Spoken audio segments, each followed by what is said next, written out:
Jadi, sekarang, hai kamu yang berkata, hari ini atau besok, kami berangkat ke kota Anu. Dan di sana kami akan tinggal setahun dan berdagang serta mendapat untung.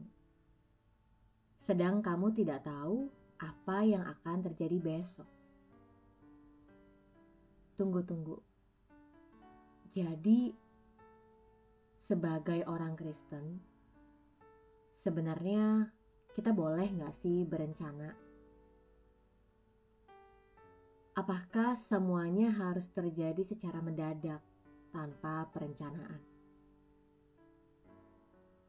Apakah arti hidupmu? Hidupmu itu sama seperti uap yang sebentar saja kelihatan lalu lenyap. Maksudnya firman Tuhan ini apa ya?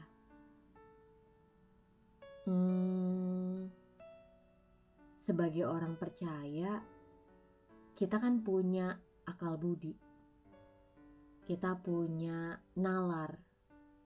Dan apakah kita tidak boleh menggunakan akal budi kita? Apakah kita tidak boleh menggunakan nalar kita untuk merencanakan masa depan?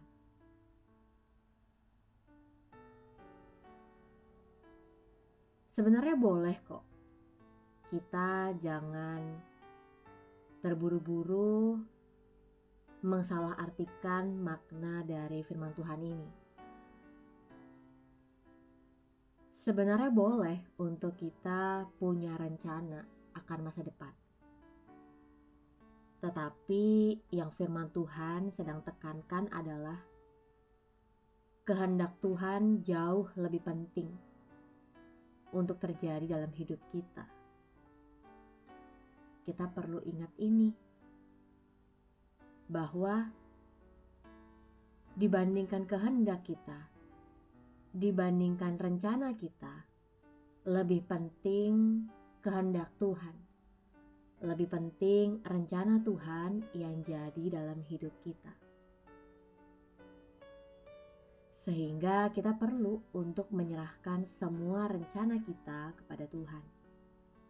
Karena cuma Tuhan yang berdaulat dalam hidup kita. Kita bisa berkata seperti ini. Jika Tuhan menghendaki, maka kami akan hidup dan berbuat ini dan itu.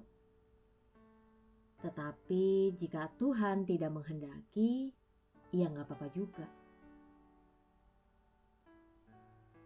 Jadi kehendak Tuhan yang lebih penting, kehendak Tuhan yang lebih diutamakan. Kita bisa punya rencana, kita bisa punya keinginan. Tetapi mengingat diri kita sebagai manusia sangat terbatas. Kita gak tahu masa depan kita. Kita juga gak tahu mana yang terbaik. Itu sebabnya kita perlu untuk menyerahkan segala rencana kita, menyerahkan segala keinginan kita untuk meminta kehendak Tuhan yang jadi. Lalu aku berpikir, ternyata mempercayai Tuhan itu punya makna yang dalam banget ya. Ternyata mempercayai Tuhan itu bukan hanya mempercayai masa saat ini aja.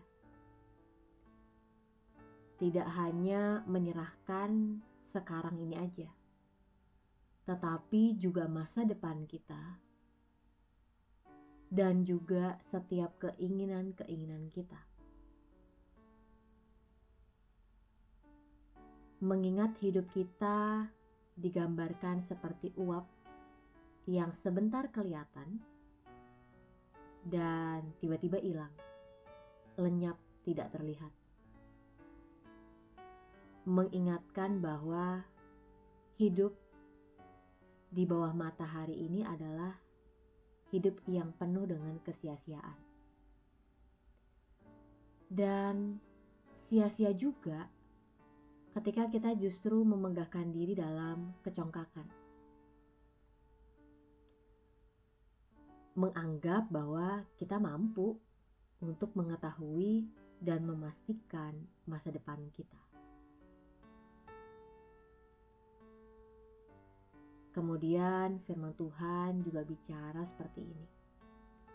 Jika seorang tahu bagaimana ia harus berbuat baik, tetapi ia tidak melakukannya, ia berdosa. Wah, firman Tuhan hari ini tajam sekali ya. Bahkan ketika kita tahu kita harus berbuat baik, tetapi tidak melakukannya, kita hanya memendamnya dan membiarkan begitu saja, kita sedang berdosa. Jadi, apa yang kamu tahu tentang berbuat baik? Apakah kamu sudah melakukan perbuatan baik itu bagi orang lain? Apakah kamu sudah melakukan perbuatan yang baik untuk orang tua kamu? Apakah kamu sudah berbuat baik bagi sahabat kamu, bagi pasangan kamu? Karena firman Tuhan bicara, kalau kita tahu tentang perbuatan baik, tetapi kita tidak melakukannya, kita sedang berdosa di hadapan Tuhan. Firman Tuhan hari ini sangat menyentuh kepada hati saya. Saya bercermin dan merenungi ayat ini pelan-pelan. Apakah perbuatan baik yang saya ketahui sudah saya lakukan bagi orang-orang sekitar saya? Atau perbuatan baik itu hanya muncul dalam pikiran saya tetapi tidak pernah nyata dalam tindakan saya? Apakah Tuhan disenangkan dengan perbuatan baik saya? Atau justru Tuhan menjadi sedih dengan keadaan diri saya yang hanya tahu tentang perbuatan baik tetapi tidak pernah melakukan perbuatan baik? Aku minta maaf Tuhan, kalau ternyata aku masih banyak menahan perbuatan baik bagi orang sekitar aku. Kadang aku takut untuk disakiti dengan perbuatan baikku. Kadang aku takut untuk dimanfaatkan dengan keadaan baikku, dengan perbuatan baikku.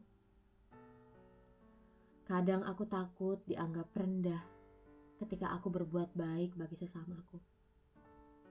Tapi hari ini aku tahu bahwa hidupku hanya sebentar, bahwa hidupku seperti uap yang bisa kelihatan sekarang dan hilang kemudian, tidak terlihat lagi.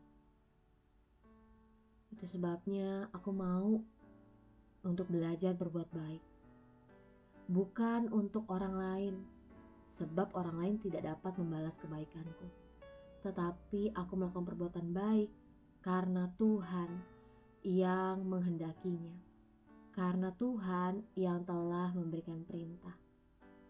Ajar aku Tuhan, untuk aku bisa berbuat baik bagi sesamaku, untuk aku bisa mempercayakan seluruh masa depanku kepadamu,